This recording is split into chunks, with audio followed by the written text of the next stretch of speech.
It's 6 o'clock according to this clock right down here. And you know me at all, you know I don't like long meetings. I normally try to have a meeting done in an hour. If this is anything like the meritorial, it went for 2 hours. This is a forum. I do not want it to turn into a debate. I will ask each of the candidates to try to think about answering the following 2 questions. Why are you running? And what do you want to achieve?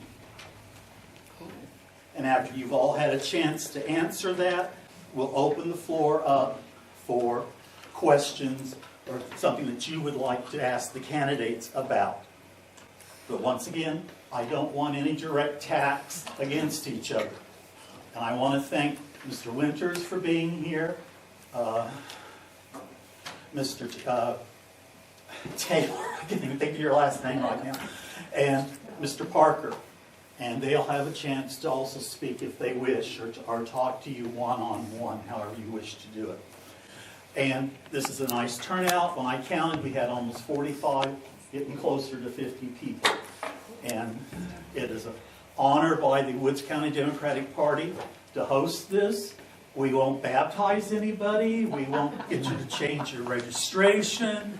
None of that stuff. It's just a chance to listen to these people and help you make up your mind what you want to do or who you want to support. Any questions towards me? Oh, good, then I must have done it right. As you all know, we are getting ready. This is from Dr. Decker's perspective. We're getting ready to celebrate our 130th birthday on September 16th and the 100th birthday of the gold bug. Yes. And I'm the gold bug. I was born, raised, everything here, except I took a little trip out to Arizona for 38 years. But I'm back now. And I hope this provides you the information that you are seeking. These are people that are running for city council or the city marshal, and we need to have a way of letting them know how we feel. Please figure out a way to lower my water bill. But outside of that, we'll now begin. I'm going to ask in the order that I was given from the election board, and Jeremy Bradford has not appeared. And neither has Garrett Lahr, if I'm saying that last name correctly. Yeah. Yes. And so if they come in, we'll scoop them in. So our first candidate for City Council Ward 1, Seat 2 is Justin.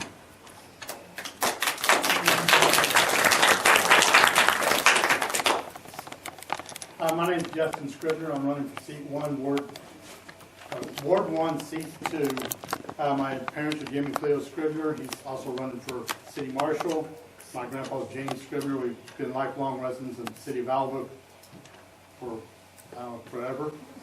I own a couple businesses here. I own a trucking company. I also own a retail store, Scribner Mercantile, downtown.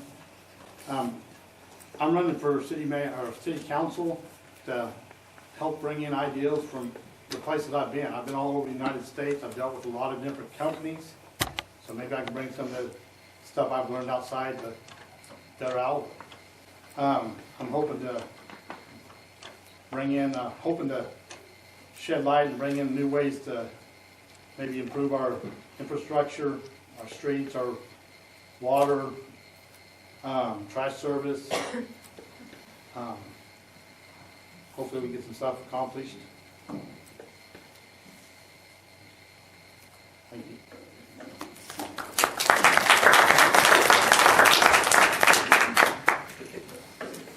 Running for Ward 2, Seat 2 is Mary Longhurst and Gail Swallow.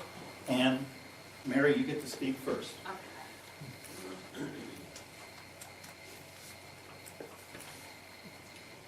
Hi, I am Mary Longhurst, and I am from Alva. I moved here when I was 13, but I still claim it. I graduated from Alva High School. I'm not going to talk about how long ago that was, but I decided to run for city council because I think that there is a real need for my generation to start getting involved. And that is one of my goals. You'll see that on the back of my brochure here, and I think civic engagement is really important. So I decided that I'm going to take that step and I'm going to try to get involved. I think it sets a good example for my kids. My kids have watched this whole process, and I think that leading by example is the best way to start change. And I think that this election, although it has been rather controversial and divisive in this town, I think that a lot more people are paying attention now. And I think that that's the first step. I think from here, if we can just bring ourselves together, that we can start to make good, positive change. And I feel like everybody in the community has a place in that. I think that if everybody finds the place where they fit, and we all come together, that Alva is a wonderful place, and I want to see my kids grow up here, and I hope that they love this community just like I love this community, and that maybe someday I'll raise grandkids here. Hopefully that's a long time away, but and I do have 3 main goals, and my next goal would be economic growth. I run a business here, and I know that sometimes as a business owner in Alva, it's a struggle. And that's because sometimes there's not really enough to go around. And for a long time we had our business on the road, and we decided to pull it back home, and we stopped traveling. And so I think it's time to focus on growing what we have here. And I did notice that in the last city council meeting that we did join the Main Street program, and I think that is a good first step. I am a banker, and I work in Cherokee, so I've been privy to attend several Main Street events, and I really feel like that's a good program, and it's doing good things. So I think that's a good first step, and I think we can all come together. And I've got a few ideas, and I'm not gonna throw any half-hashed ideas at you, but I do have some things I'm researching on and working on. So, and I think that my third goal would definitely be improvement of infrastructure, and I think that goes hand in hand with my other goal, because in order to grow our economy, we have to be attractive, and we have to have the infrastructure to support that. So I think that all of these things have to happen together, and those are my reasons for running. So I hope to have your support. Thank you.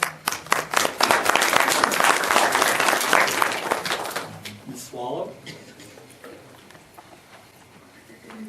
My name is Gail Swallow.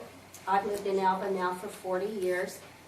I retired from teaching at Longfellow Elementary after 30 years almost, and I taught a total of 31. And I also worked on Alva's ambulance service during the same time for 22 years. And I think that kind of gives me an edge for the committees that I'm on when I serve the council. I've been on the city council for a year and a half. I am doing an unexpired term. And I am on the Public Safety Committee, which serves the ambulance service, the fire department, and the police department. And those are the people that I worked closely with when I worked on the ambulance. So for that committee, I know what their schedules are like, what their budgets are like, their financing, why they have to do the things that they have to do and the way they have to do them. So I understand that committee very well. Then I'm also on the new Parks and Recreation. It was Parks and Buildings, and in May it was changed to Parks and Recreation. And so now I am part of the committee that serves the ARC, as well as the new swimming pool and Hatfield Park and Bud Rose Park. And that is going to be an ongoing project for many years. It's not something that's just going to stop when we get the pool built, that it's going to keep continuing. And so that's one of the reasons why I would like to continue on the council, is because I would like to continue to see The ambulance service get new ambulances, the fire department get new trucks, and the police department get new cars. They haven't received vehicles in a long time due to our budget, and so we are needing those things desperately, and I would like to see that all happen, as well as I'd like to see a new swimming pool, and I want to see that completed. I would like to also see Hatfield Park grow into something bigger and even Bud Rose. And so those are reasons that I would like to continue on the council. I am also the retired person on the council, so I can represent the people that are retired. I understand high utility bills. I understand that part. But I also realize that infrastructure is a big issue in our city, and it's not going to get any better. And it's going to cost a lot of money, no matter what we want to hear or think we want. It's still going to cost us a lot of money. We've started out with a project that's $1.7 million. We have a $1 million grant to help us with that project, but that's just going to be the beginning. And just like the swimming pool and everything else, it's going to take a long time for us to get our infrastructure in the position it needs to be in. It has not been taken care of all along, and so we're struggling with that. And those are the things that we need to continue to work with. The thing with working on a city council is, even though I had a good idea about the city council and how the city functioned, I can't tell you how much more I have learned in this past year and a half by being on the council. And every time I go into a meeting, or when I get our information for meetings, I have to do a lot of studying and a lot of research and a lot of question asking sometimes to figure out and make sure that I understand everything. This being on the council isn't just a one meeting a month job. You have to stay up on your issues. You have to read emails almost daily. There's things that happen constantly, and it takes time. Plus, you have to attend your other committee meetings, and you have special meetings. And I'm willing to do all of those things, and I have the time to do that. And that's why I would like to stay on the city council.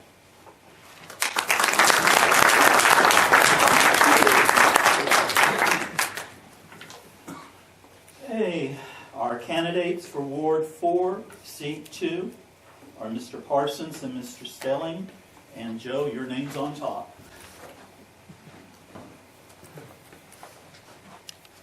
Hello everyone, my name is Joe Parsons. I'm a graduate of Alva High School, and I attended Northwestern for a couple of years as well. The first thing I want to start off with is everybody that's in this room, pat yourself on the back for being here. I know that things like this are not always looked at as something that we get excited to come here, the future city council people speak at, but you are here because you care about Alva, and I'm thankful that we have an almost full room of people who really do care about our town, and I know there's a lot more that can't be here tonight. The election cycle always, brings up a lot of negativity, and I really try to be a positive person. So a few things I want to talk about is Alva's a great place to live. We do have our things that need improved, but at the end of the day, I think Alva's a pretty great place. We have a great hospital, a great university, the tech center out here, wonderful. I attended it too, and a great school system. Alva has a lot of amazing businesses, and most of all, Alva has some really, really amazing people. And that is why I'm running for council. Because I think that the people in Alva are some of the best people in the world.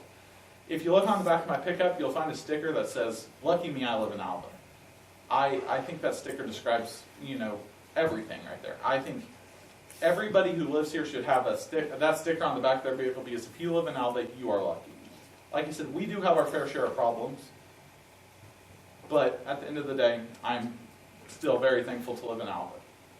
So I will attack the elephant in the room, because people are probably thinking, is this a student here that walked into this meeting on accident? Or I am 20 years old, and some people may think he doesn't have enough life experience for a position like this. I disagree. At 20 years old, I was able to, at 18 years old, I was able to get a real estate license, which is not a easy task. And I'm currently working in broker school to be able to bring a new business to Alva and expand our Woodward office to Alva. And any new business in Alva is good to see, and that's something I'm excited to be able to be a part of. At age 19, my second full year of selling real estate, I was able to do over $5 million in real estate production. I tell you these things because I don't want you to think my age means that holds me back, because I don't. I look at it as an advantage. I hold a different perspective than somebody who is quite a bit older than I do, or even, I feel like at 20, I want to spend the next, hopefully, 80 years in Alva. So I love Alva, and I want to be here my whole life. I want to have a family in Alva. I want to open multiple businesses here, and I want to do what I can to make our town a better place. There's lots of things that we need to work on, and I'm ready to put the work in. The last thing I'd like to talk about is, what does someone on city council do? City council is one city council meeting, and then there's multiple committee meetings. That's a big part of it. But to me, being on city council is a whole lot more to that, and I would continue to do what I have been doing. But as a city council person, I know everyone gets busy, but I would like to see all the council people more involved. I believe that in servant leadership, I believe that you should be out there working with the people to make your town better. It's so much more than meetings. If there's any events, volunteer opportunities that are available, whether I win or not, I'm going to be there because I want to do what's going to make Alva the best place it can be. In September of last year, after trying to decide how we're going to raise money to feed over 500 people for a community Christmas dinner, my brother and I said, it's not that hard to do a dinner once a month to contribute to Alva. Well, we were wrong. It is that hard, but it's well worth it because the people of Alva are well worth it. Since we started doing our monthly dinners, we've been able to raise over $20,000 for different causes and different things, with over probably $4,000 to $5,000 of that going back into helping people who are in situations of hunger, who maybe are struggling with a utility bill, and it's stuff like that I really believe in giving back to my community when I can, and I believe a lot can be accomplished with hard work. So I ask you all to please consider voting Joe Parsons, the youngest person in the room, for city council. And if you have any questions after, I would be happy to answer them.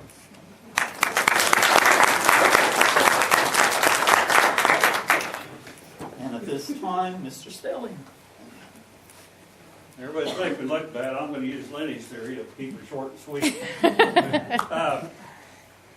Lived here all my life, been invested in Alva, always served on boards at high school, been on the fire department, worked on the ambulance, and 8 years here on the council and stuff. Like everybody, it's great to see someone get out and you want to serve. Try to do your best to help out, do things.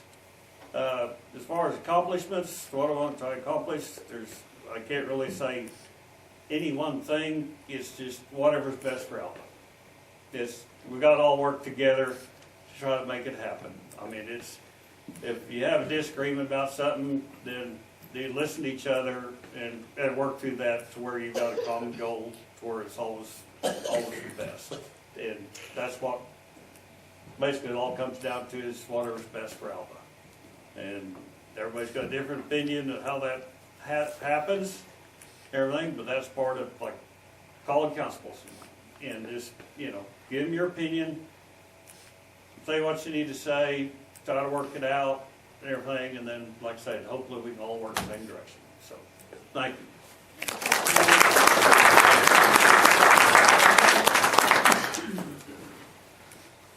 All right, we're going to switch over to the city marshal. I understand it's a trying job, that you have to chase criminals all over town and that type of stuff. And first on the list is Mr. Scribner.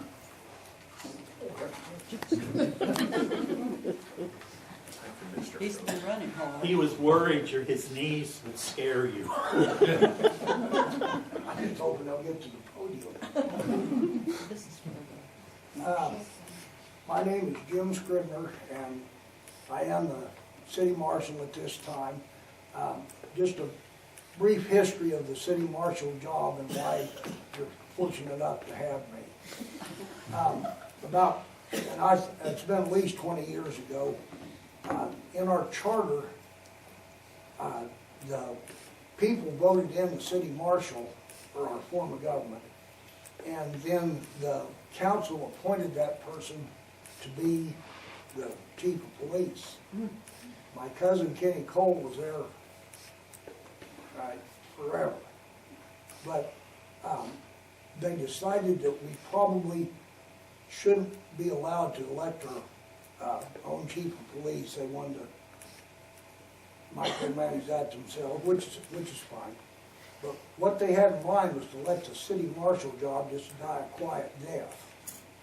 Well, I thought it over a little bit, and I thought, this is cool, something I can do.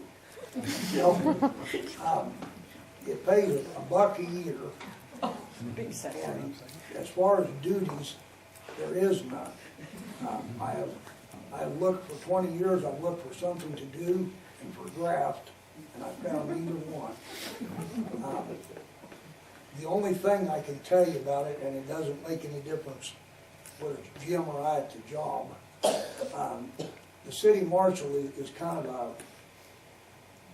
goodwill position. I mean, people, it's really funny, when someone introduces me, they don't ever say this is Jim Scribner that runs a salvage up on Fair Street. They say this is the city marshal, Jim Scribner. So it's you know, it's an honorary thing, but you spread goodwill with it. And I've never had to arrest anybody, so I feel good about that. Anyhow, that's the story, and all I want to do is just keep doing what I'm doing.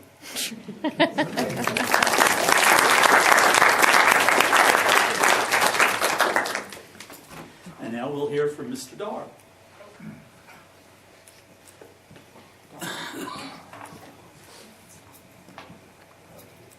Well, I'd like to thank everybody for being here tonight. Good turnout. Just so everybody kind of knows who I am, I was born and raised in Freedom, Oklahoma. Family of 10 kids, 6 boys and 4 girls. And something I get asked quite often, you know, is, how are you related to Arnold Dar? And I said, well, he was the oldest and I was the youngest. So, if anybody really wanted to know that, they know now. But I get asked that a lot. But anyway, I really don't know. I just kind of wanted to get my, might say, a foot in the door in Alva. I was in Freedom for several years, owned a home out there, and was fire chief for about 9 years. And served more time probably on the fire department fighting fires out there. I had a shop at that time too, and seemed like I spent more time out on fires than I did working in my own business. I don't really have anything to promise anybody. I'm just here to, like I say, get my foot in the door. Maybe I'd do something in the future. You know, maybe I'd run for city council, or maybe run for mayor. Who knows? You know, it's just I like politics, and I just like to be in it, you know, and be involved in something. I realize there isn't much in the marshal part here, getting involved in a whole lot, but I think there is things to get involved with the public and get out and do things, get around. Just make yourself known, more or less. And that's really all I got to say. I appreciate your vote.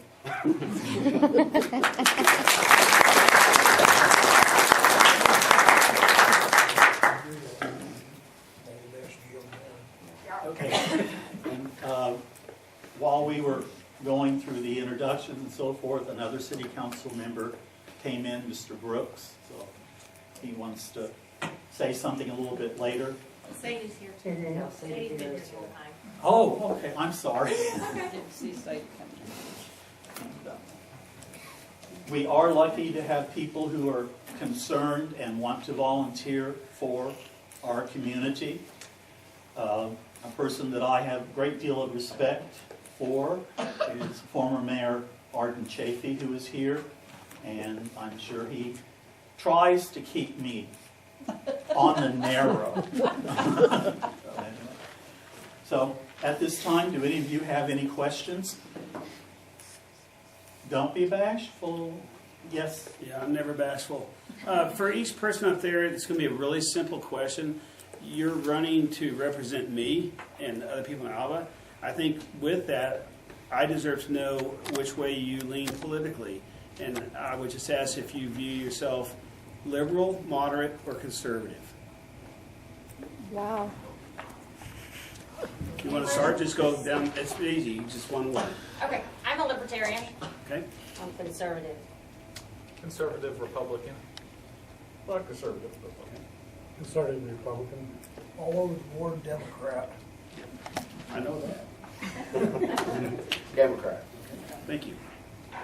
And Mr. Wegener, so you know where I'm coming from, I'm the lone Democrat in Alva that's pure blue, way out in left field. But you're a good man. Yes. Anybody else have a question? I do. Yes, Ms. Dr. Decker. And this is kind of maybe a little bit of a complex one, but I'll try and make it easy. We have 3 dedicated sources of, or 3 dedicated places that our revenue goes to, in addition to general operations. The hospital, the Northwestern Scholarship Fund, and then the rec park, or now Parks and Rec. I want to know how each one of you feel about that and your views of where things are going in the future. Oklahoma is the only state in the United States that requires municipalities to operate on sales tax and fees for service. And so it's important to know how incoming council members feel about the things that are important financially. We'll start at the other end with Mr. Dar. Doesn't have anything to say. Mr. Scribner?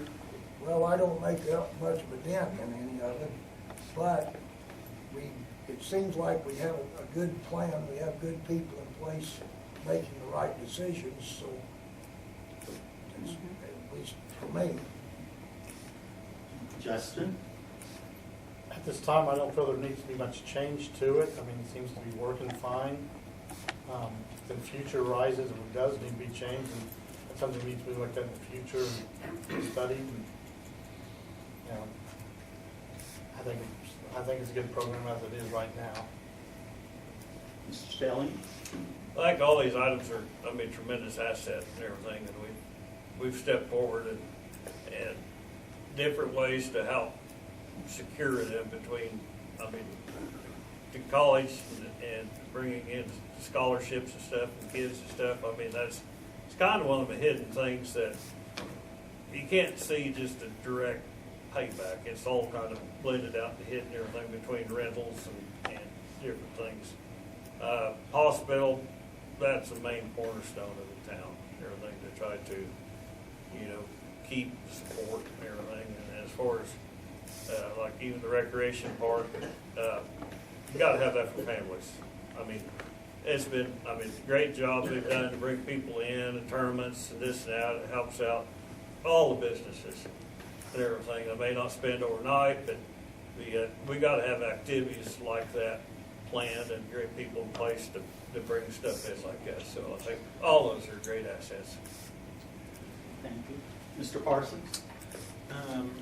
I would definitely say, those 3 things, the rec park, the college, and the hospital. If you were to take any one of those things away, Alva would not be what it is today. They are all, absolutely something that I support, and I think that those three things are part of what makes Alva so great. I do understand people's concern and that there's always going to be needs for revenue. But currently how our taxes are set up, you know, all of that revenue is being used, and without adding additional taxes, the only way to be able to grow is to make the pie bigger. So you can't, I don't believe in taking a piece of pie out and changing it. I don't believe in adding another piece of pie to it. I believe we need to be focused on making the whole pie bigger, if that makes any sense. I think pie is always a great thing to talk about. Yeah, that's my opinion. Go, Ms. Swallow. I think that those three things are vital to our city. If we lost them, like others have said, it would be a critical loss to our city.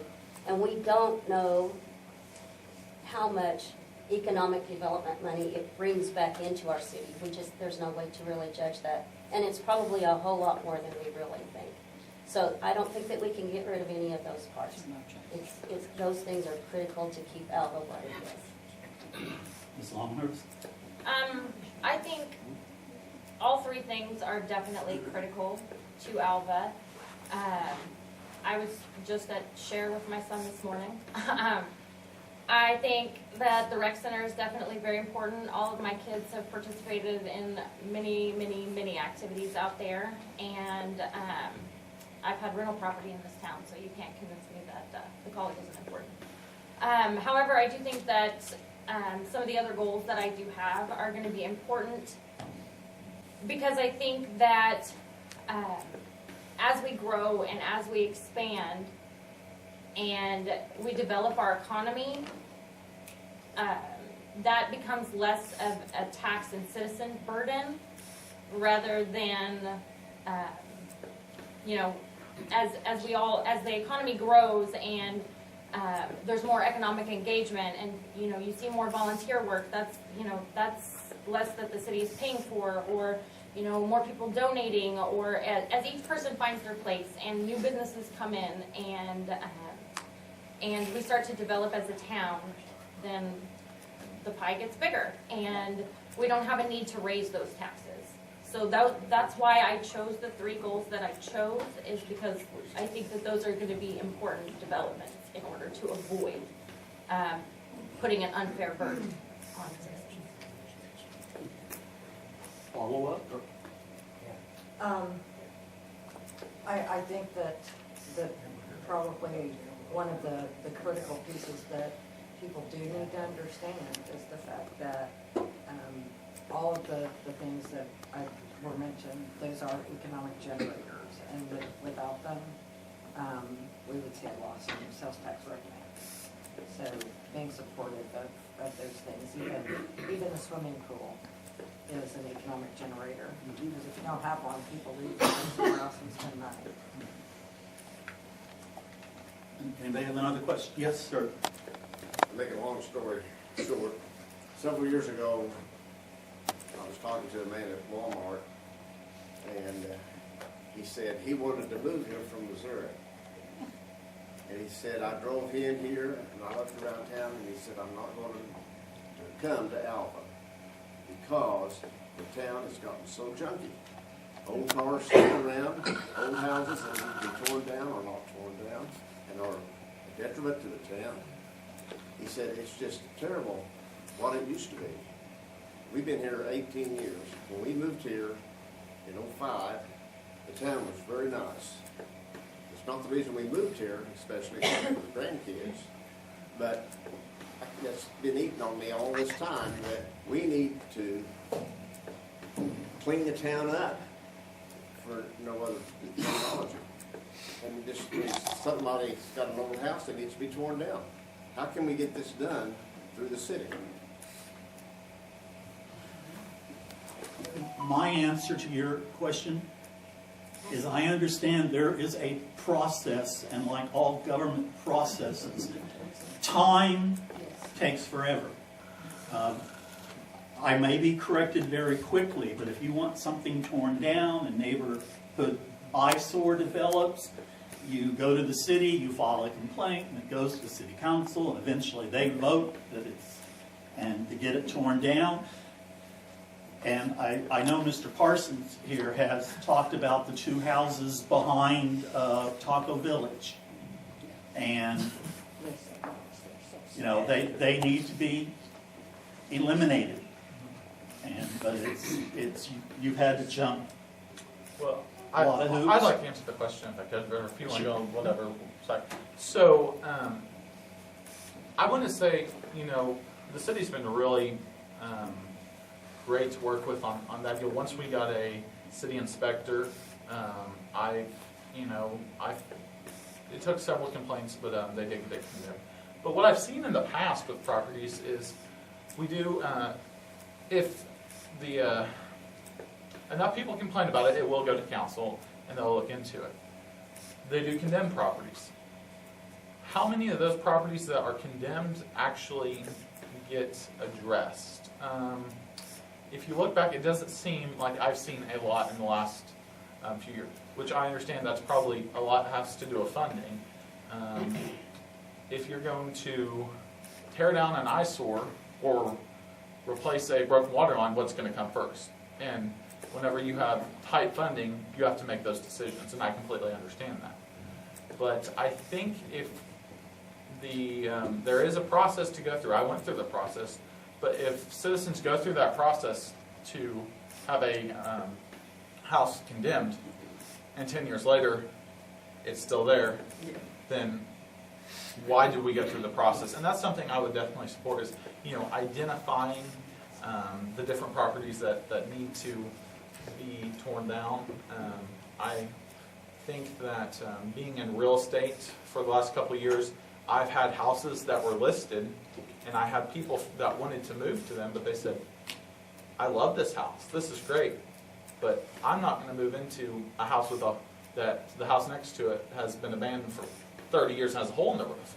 So I think it's important that the city takes care of those, getting those properties cleaned up, not only, you know, as a health and safety matter, but to protect the citizens' property value. And I think we do need to look more into, once they are condemned, finding a way to demolish those structures, and maybe figuring out if it can be done through the city and house, possibly look at some equipment to do something like that.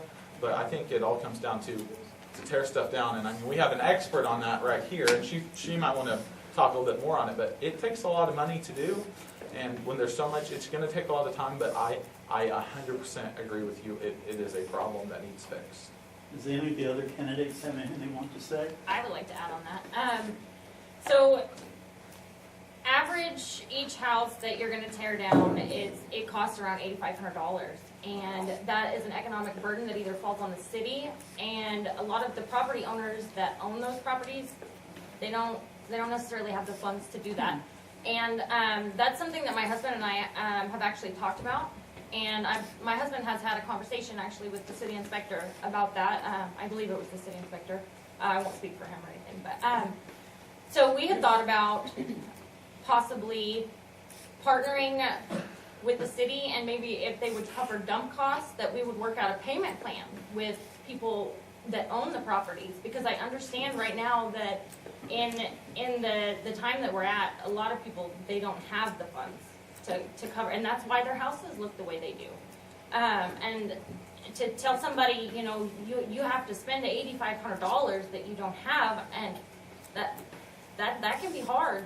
And their property doesn't necessarily hold that value once it's been demolished. So that's something my husband and I have talked about, because, you know, we own property here, and we would like to continue to buy and have rental property and to continue to grow our nest egg here. So I think that is especially important, considering when home values increased, our property taxes increased as well, and we can't really maintain that value unless we clean it up. I do know in the year and a half I've been on the council, this has been the only complaint, is the one from Joe. And we handled it. A lot of it is people will not make complaints. We have an app that I've made a lot of complaints there. Justin? Okay, I'm gonna add to something like Joe and I said down there, at the cost of like $8,500. I have seen companies out there that will actually come in and tear the house down for the cost, for the lumber at no cost or little cost. And that might be an avenue the city will need to look at, or could look at as a way to get some houses torn down and done away with in the future. Thank you for your question. As an old history teacher, I'm going to throw this out here. I think when I was in high school or college, we had a big company come to town, and they were thinking about moving here, and they took a trip around the downtown square.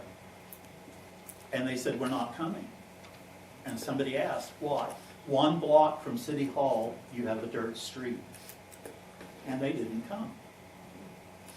So you never know what the key is going to be for a company to come in or not come in. And that street is now paved, so we have seen improvements. Is there another question? Your both hands went up. Since you've already spoken, Mr. Weaver, I'm going to jump to Mr. Little. On the positive side, there's a fellow coming through from the East Coast going to Arizona to live. His car broke down in Alva. Within 2 days, he said the people of Alva are so nice, we're not going any farther west, and they stayed here for years. Yeah, that's good. Mr. Weaver. My question is in addition to the man on the end there. So not just tearing down dilapidated buildings, what about zone enforcement? Or how about people that live in their house but their yards are absolute mess? And we know you drive down the street and it doesn't seem like the city is enforcing probably zoning regulations that are there. Why is that? What would you do about it if you were on the city council? Anybody can answer. I kind of missed that last one, but it's boy, it's a spider web, but it's just, I mean, whose toes are you stepping on? You got to do this type of process. You know, yeah, I mean, you get into the deal where how we may live and how somebody else may live is, a little bit different. And so trying to judge them, I agree that, I agree with you, looking at different properties. And back to your deal where seems like it has changed, but I think that's just a bigger story just throughout everything. Just people they're not self-responsible anymore about taking care of stuff and having pride in their property. I mean, there's so many that just go do this, go do that, but yet, I mean, I know my wife and I, we're out working in the yard all the time and stuff. There's so many now that just they have no pride in their property and stuff, and take care of stuff and let it get run down and stuff. So it's a bigger story. I mean, we got to change attitudes and stuff. And I mean, there's a lot of things too. It's like enforcing zoning, but like I said, it's just a nightmare trying to. Once you get into that, I mean, even on the properties that he had, once something was done, and then all once just everything all blowed up about it, about different things and stuff. But we went through the process, but yet then all once we voted to condemn them, and then it just exploded and everything. So it's just you never know what you run into. The prisoners we got, I've seen them out working for the city, mowing and this and that, and they're, all this stuff. Why couldn't they be used for, like, tearing down houses or whatever? Because it's private property. What? Because it's private property. And there's liability. Their policy has changed too, as far as prison too, as far as letting prisoners go out and work and stuff. Used to have like someone basically trained to oversee them, but then that the time is gone, then the policy has changed at the prison for letting them actually go out and do things. Now, I think they still at times go maybe to college or schools and stuff. I'm not sure where that's at now. There's a different type of contract with that, I believe. At one point, didn't Alva have a group of people that were going around assisting people on cleaning up their properties as needed? I believe you were part of that, Joe, weren't you? We tried, and it all comes to, you know, a big group can get a lot done. A small group, you know, it's hard to get a lot done with a small group. And that's what my opinion on the grass. About once a year, if you're friends with me on Facebook, you'll get to see the rants whenever it starts getting mowing season. Probably one of my number one pet peeves is when people mow grass into the streets. And people think, you know, it doesn't look that bad. Well, you know, you're right, it's not, you know, I'm not too worried about how the front of your house looks, but what I am worried about is what that does to people who are riding motorcycles. And it's not something I've ever thought.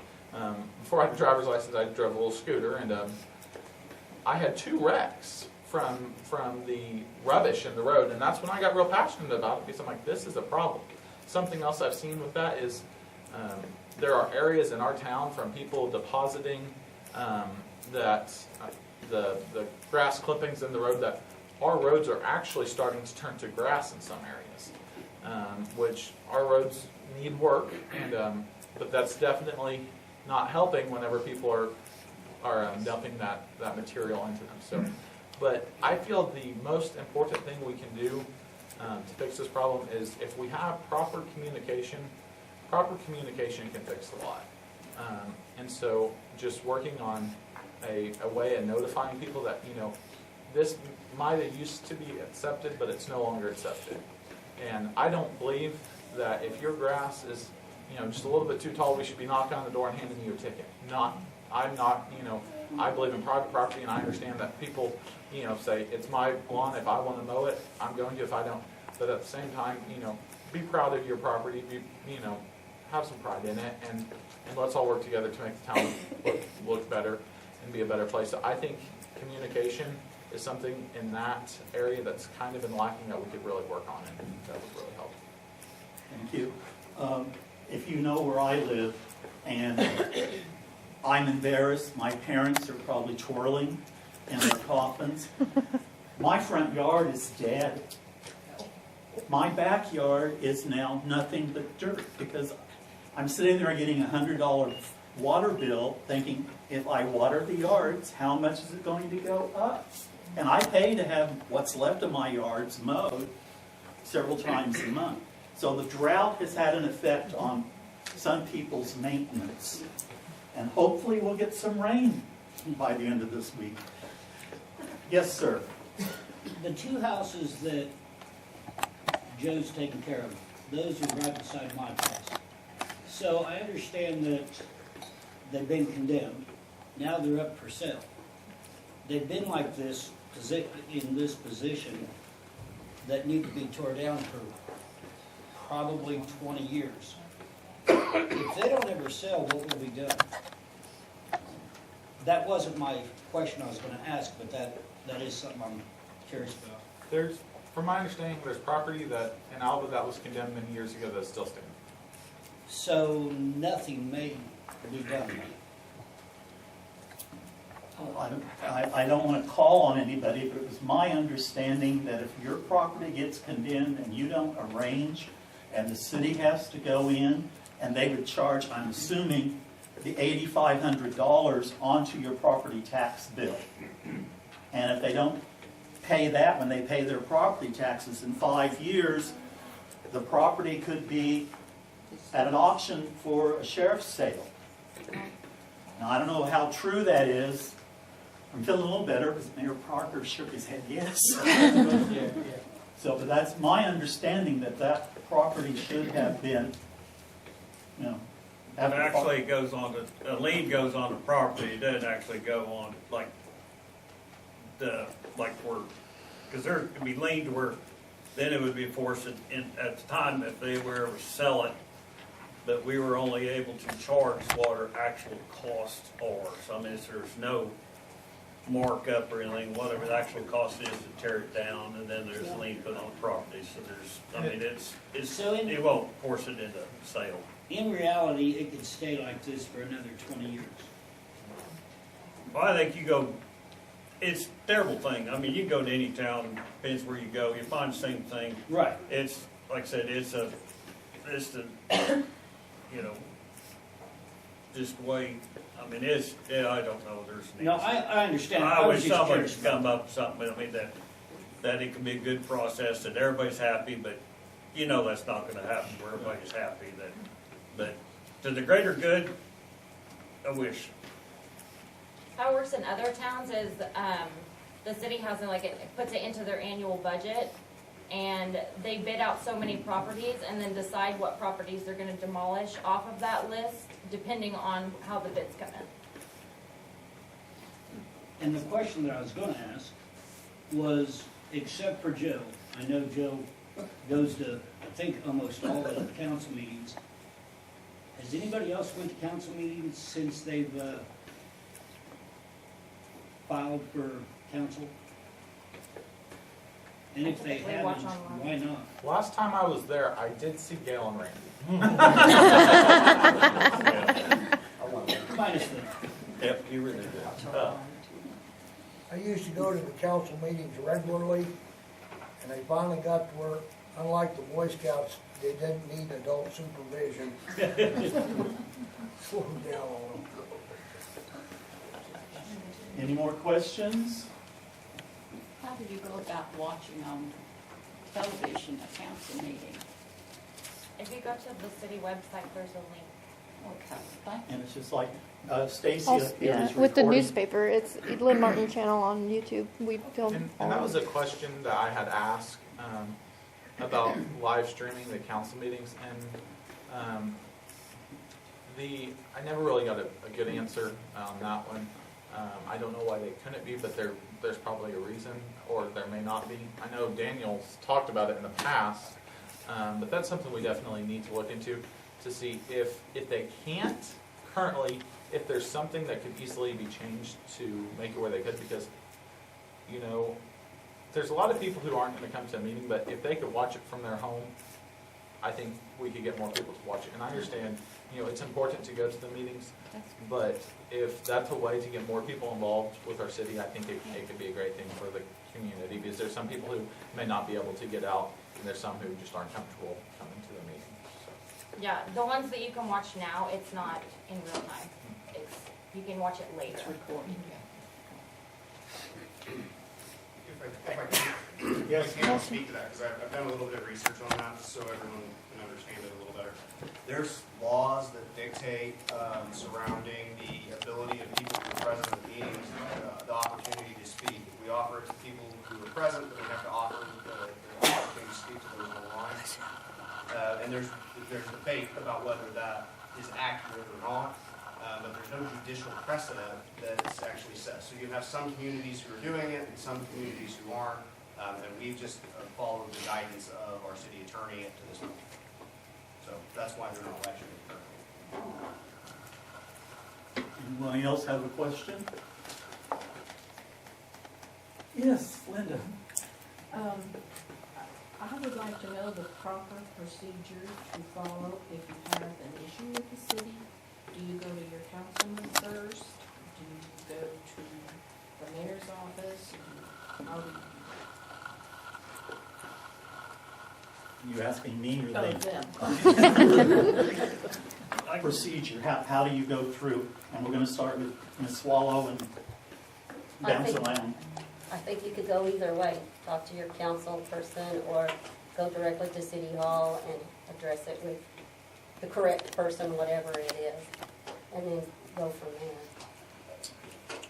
I'd like to see it, I mean, start with the council person. I mean, even actually, you don't necessarily have a council person, because everybody votes for everybody, so you can talk to all 8 of them and visit with them, get your ideas. I mean, kind of work your way up and let, if anything, you know, if you say something and nothing happens, then I mean, then you can go into the next process of like, a lot of times, I mean, like our staff at the offices, they're so busy and stuff that you kind of hopefully follow the chain of command going up where, you know, if you don't get your answer right away, then I mean, you might advance, you know, even towards, you know, visit with the mayor and then sometime down the road, we'll forget our city manager and stuff, and then, address it there, but it really should, time you talk to council people, they should get back with you and get you some type of answer to,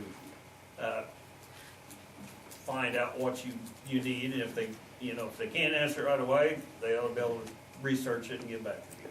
I will say, if to your question, if I'm elected to the council, one thing that I can't make many promises, but I promise to be available and I promise to be there. And if something, council members work for their citizens, and whether it goes with my opinion or not, if I have 20 people call me and support of something, and one person call me not supporting it, and I may not support it, but I'm going to go and I'm going to go represent the people because that's my job. And so if it's important to a citizen of Alva that contacts me, it will be important to me because it's my job to represent the citizens of Alva. So I would think that going to your council person or a council person would be the first step, and they should be able to properly represent you. Any other comments from candidates?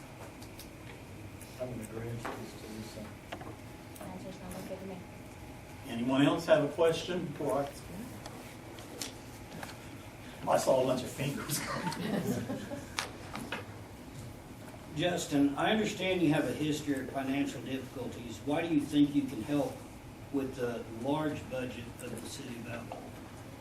I'm not sure where you're getting your information on the financial difficulties. Without saying names, I really do have that knowledge. But take away that, why do you think you can help with the large budget of the city of Alva? Well, I'm not quite sure where you got your information from, because, I ran a company, we did downsize last year because of the economy. That's the biggest reason we downsized.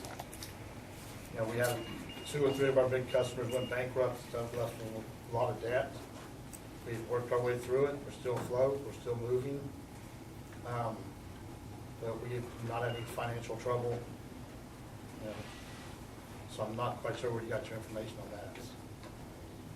I will say, guys, and I know that question wasn't for me, but Justin has invested in the city of Alva. At the end of the day, he's put 2 businesses here, and I felt the question was a little disrespectful. And it's not for the fact that we're dealing with millions of dollars. I'm not going to stand here and down Justin. I didn't mean that. But I do know some stuff that are facts. I just want to understand that he's able to deal with millions of dollars with the city of Alva. That's my money. That's everybody else's money. I agree with Let me intercept here just one thing. What you have to remember is whoever is on the council, 1 vote in 8. That's right. It's very unlikely that any one person will be able to wreck the whole boat. That makes sense? Thank you. I've got Tom, and I'm afraid of Tom, so that he raises his hand. I'll let him answer. Well, you got on me about the mayor's forum that I didn't ask him questions.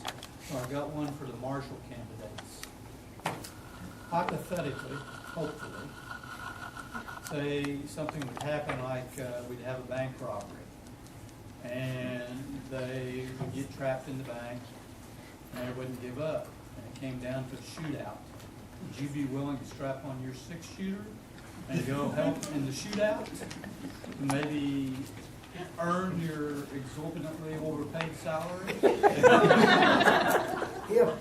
If, and it wouldn't matter as a private citizen or the sheriff, if the police, or law enforcement came to me and say, James, you're our last hope to take care of this guy. Will you come? I'll be happy to come. As far as volunteering and taking my pop shooter and going, no. Yes, I would be very willing to go.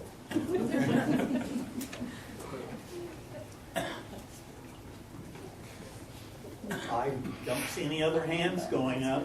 I got a question. For the marshals. You look around town, and most of our policemen have cars. Maybe all of them, I don't know. What do you think? Do you think that the city should possibly furnish the city marshal a new four-wheel drive to patrol around it? I think we need to give him a scooter. What's their opinion? The city cars, in fairness, years ago, our alert city officers made a major drug bust, and at the time, and I don't know, the mayor would have to correct me on this, but they got to keep the money that came with it, and I think the reason that everybody has a car is because you have to spend that money on things that would be productive for, you know, a drug, to chase drug use or something. At least, is that plumb incorrect? That is not plumb incorrect. That's right. Seeing no more hands to come up, then it's a hair after 7. Mr. Dowling, would you like to say anything before I close?